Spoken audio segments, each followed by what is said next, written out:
Aujourd'hui, je vais partager quelques aspects de recherche vraiment récents que je fais depuis quelques mois sur les rapports entre le sucre et l'art et en particulier les rapports entre le sucre et l'architecture au Maroc les Saadiens, c'est-à-dire à la fin du XVIe siècle.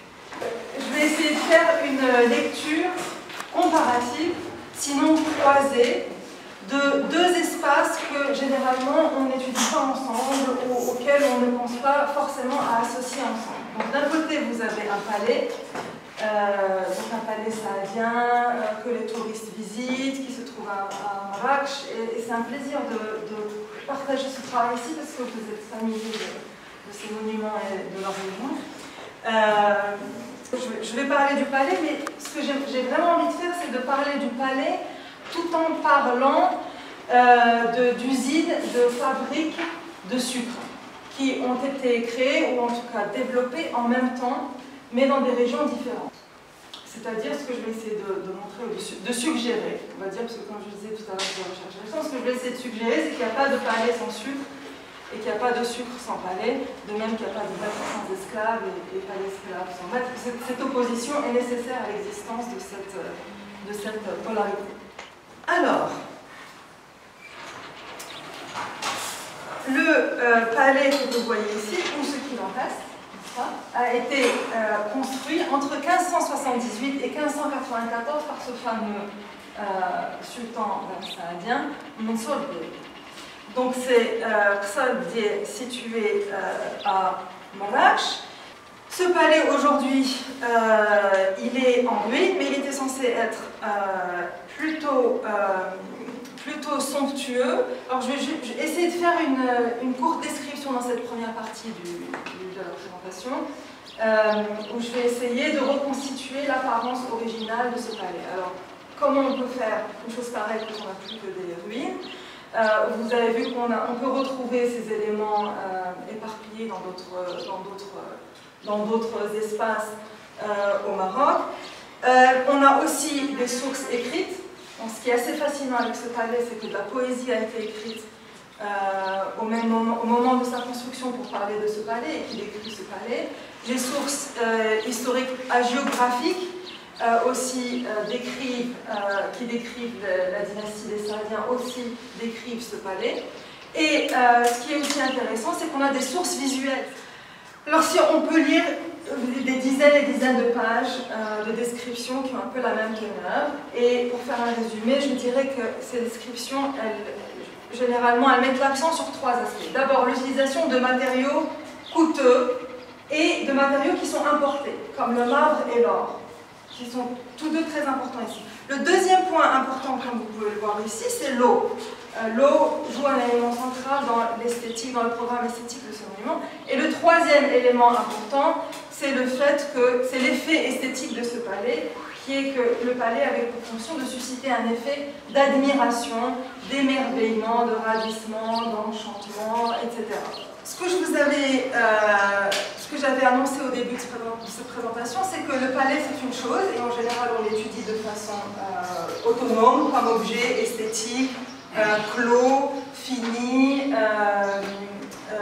mais on l'étudie rarement en contrepoint d'autres structures que le même sultan, que la même dynastie avait aussi fait construire en même temps.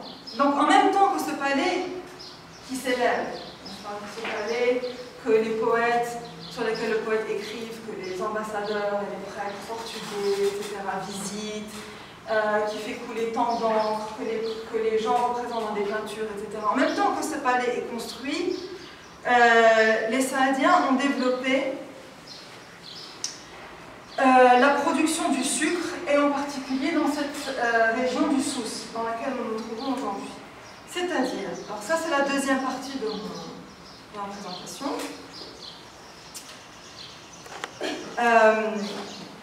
Donc il y a cette coïncidence historique, mais je vais essayer de pousser ça un peu plus loin. Alors il y a cette coïncidence historique. D'un côté, il y a ce palais magnifique, etc. Et de l'autre, il y a cette industrie du sucre. Ce qui est dans l'histoire du sucre, en fait, assez important. Alors comme vous pouvez, je ne sais pas si vous pouvez voir ici sur cette carte, mais j'ai entouré en rouge les zones dans lesquelles ces fabriques de sucre, ces usines à sucre, ont été développés à la fin du XVIe siècle. Un archéologue français dans les années 60 a fait le travail archéologique, a fait des fouilles dans toutes ces zones, et depuis c'est un fait assez connu que les Saadiens ont développé au moins 14 fabriques, usines à sucre dans les régions que vous voyez. C'est un travail horrible, la canne à sucre. C'est un travail intense, c'est un travail inhumain, c'est dans la chaleur constamment, dans les machines, les fours. Pour faire les poteries, c'est infernal. La canne à sucre, une fois qu'elle est coupée, il faut qu'elle soit broyée immédiatement. Le jus, il faut qu'il soit cuit immédiatement. Et donc, c'est 24 heures sur 24. Donc, c'est un travail très, très, très difficile. D'où la traite négrière, n'est-ce pas, et l'esclavage qui s'est développé pour les plantations des Amérindiens. Donc, la question épineuse ici, c'est de se dire, est-ce qu'au Maroc aussi, on a eu recours à un travail forcé? Mais il y a quelques éléments tout de même qui pointent vers la possible utilisation d'esclaves d'Afrique de l'Ouest.